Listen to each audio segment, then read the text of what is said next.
Hello students, मैं doctor सुमन बडोला भूगोल प्रायोगिक द्वितीय वर्ष की इस कक्षा में आज आपको शंक्वाकार प्रक्षेप बोन्स प्रक्षेप के बारे में स्पष्ट करूंगी।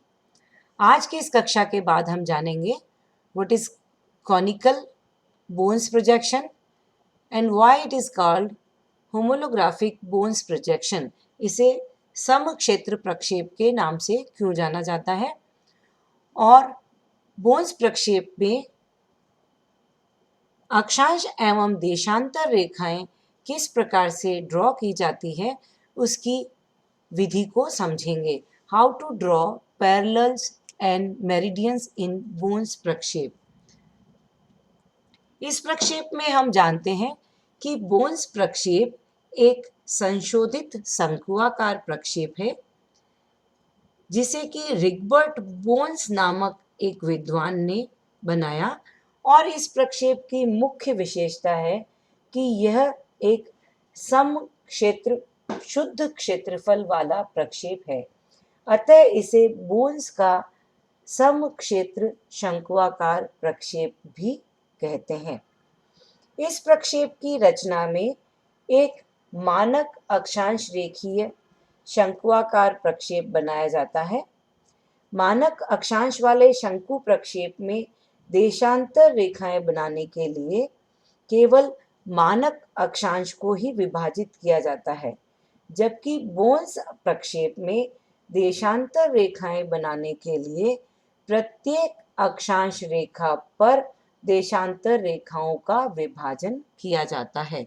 इस प्रकार इस संशोधित प्रक्षेप में सिर्फ मानक अक्षांश को ही नहीं, हर अक्षांश रेखा पर देशांतर रेखा की दूरियों को विभाजित करने के लिए दूरियां विभाजित की जाती हैं।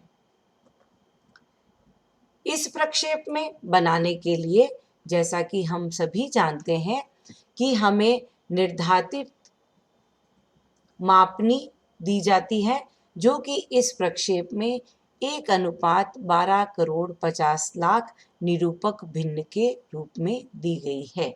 आरएफ यानी रिप्रेजेंटेटिव फ्रैक्शन। इस प्रक्षेप का अक्षांश एवं देशांतरीय विस्तार जिसे कि एक्सटेंशन है, प्रश्न में दिया गया है। 15 डिग्री टू 75 डिग्री नॉर्थ इसका लैटिट्यूडनल एक्सटेंशन दिया गया है, वहीं पर 15 डिग्री टू 165 डिग्री ईस्ट इसका देशांतरीय विस्तार हमें दिया गया है। इस प्रकार से किसी भी प्रक्षेप का लैटिट्यूडनल एवं लॉन्गिट्यूडनल एक्सटेंशन दिया जाता है, जो कि उस प्रक्षेप का एक्सटेंशन कहलाता है। यह एक्सटेंशन 15 डिग्री के इंटरवल पे है, अतः सर्वप्रथम इस प्रश्न का हमें लघुकृत गोले का अर्धव्यास जिसे कि r कहा जाता है वो ज्ञात करना है।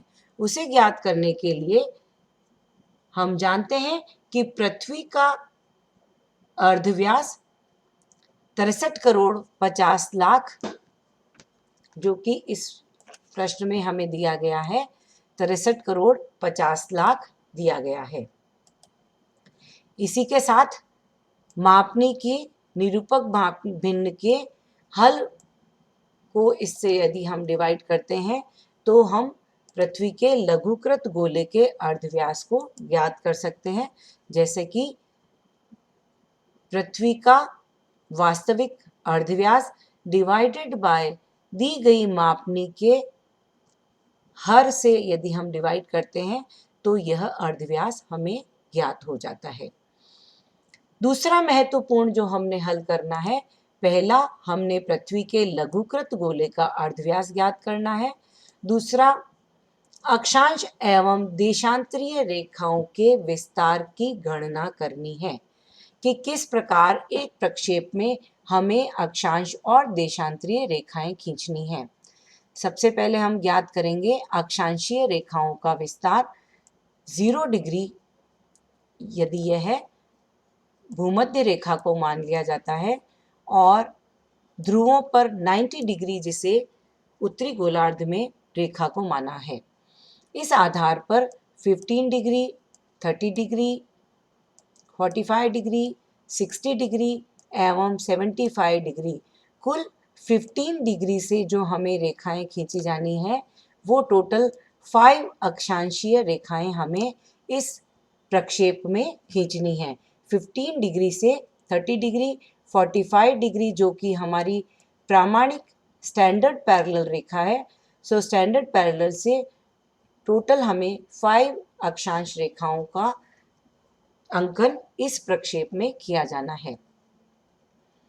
देशांतरीय विस्तार को यदि हम देखें तो 0 डिग्री जो कि हमारी देशांतर रेखा है, ग्रीनिच रेखा, वहाँ से शुरू न होकर के 15 degree east to 165 degree east हमारा विस्तार है। अर्थात 0 डिग्री से हमें ईस्टर्न गोलार्ध में हेमिस्फीयर में ही इस प्रक्षेप को बनाना है।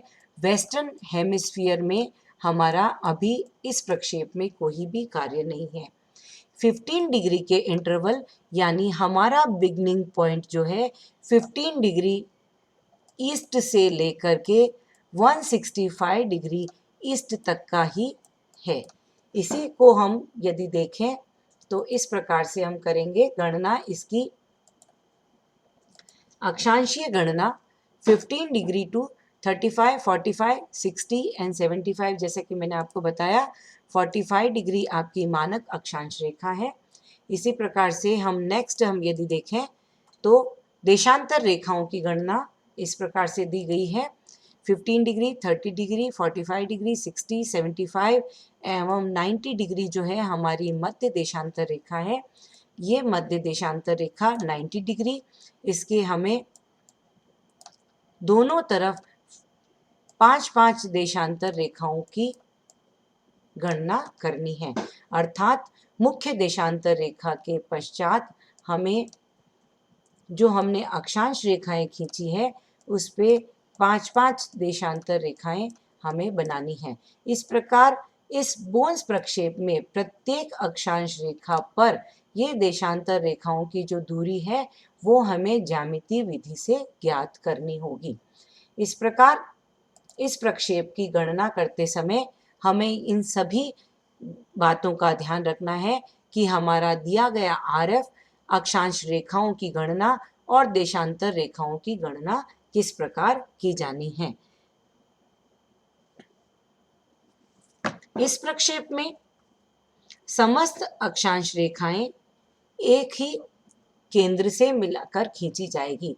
जैसा कि मैंने आपको अभी इस प्रक्षेप में बताया, इसे पुनः स्पष्ट कर देती हूं मैं कि जो अक्षांश रेखाएं हम खींचेंगे वो अक्षांश रेखाएं, इसको मैं पुनः डिलीट करती हूँ और इसे हम सीधी सरल रेखा से यदि हम खींचें तो इस प्रकार से एक ही केंद्र को मानते हुए सभी अक्षांश रेखाएं खींची जानी हैं। इस प्रकार ये अक्षांश रेखाएं संकेंद्रीय हैं और केंद्रीय मध्याह्न रेखा एक सरल रेखा है। शेष सभी देशांतर रेखाएं इस प्रकार से हम कह सकते हैं वक्राकार होंगी, जिनकी दूरी जो कि मैंने आपको बताया प्रत्येक अक्षांश रेखा पर खींचे जाने वाले देशांतर रेखाओं की दूरी हमें ज्यामितीय विधि से ज्ञात करनी है जो कि भिन्न भिन्न है और उन्हें वक्राकार रूप से फ्रेंच कर्व द्वारा जोड़ा जाना है।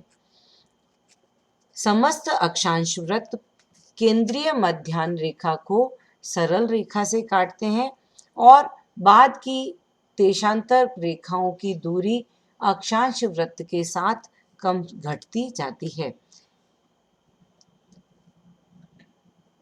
इस की रचना विधि को हम अगले प्रक्षेप में, अगले वीडियो में हम देखेंगे।